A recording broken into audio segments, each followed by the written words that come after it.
Hi, so this actually is not true. My name is Maddie Mae Modal. I'm a Bible scholar specializing in gender and sexuality, and this is one of the most frequent rumors I encounter when talking about homosexuality as a sin or not.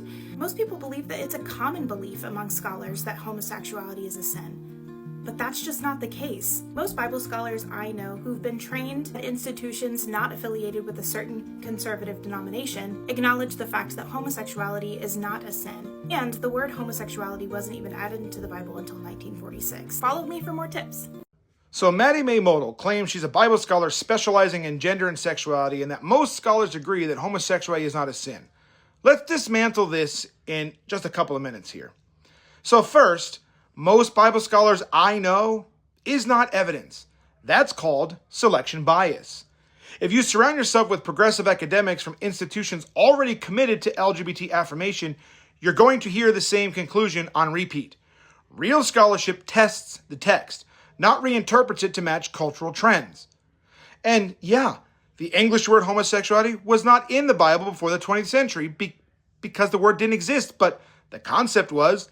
The Old and New Testaments describe same-sex sexual behavior directly.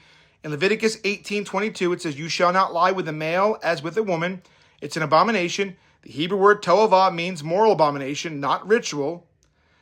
Romans 1:26-27, women exchange natural relations for unnatural ones. Men burned with lust for each other, committing shameless acts.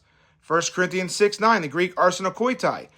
Male betters comes straight from the Greek translation of Leviticus. And this was centuries before 1946.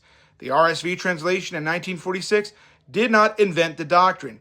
It used a modern term for an ancient reality. Every branch of Christianity, whether it's Catholic, Orthodox, Protestant, for well over 2,000 years agreed that same-sex acts were sinful. That's not a conservative denomination talking point. That's historic global Christian teaching until the last few decades when culture began pressing churches to compromise. Now, titles like Bible scholar mean absolutely nothing if your approach rejects the Bible's authority. The Pharisees in Jesus' day were experts too, and they twisted scripture to fit their traditions. The standard is not how many degrees you hold, it's whether you rightly handle the word of truth. The bottom line, the 1946 claim is a distraction. Cherry-picked scholars don't change 3,000 years of biblical clarity, and sin doesn't stop being sin just because culture rebrands it.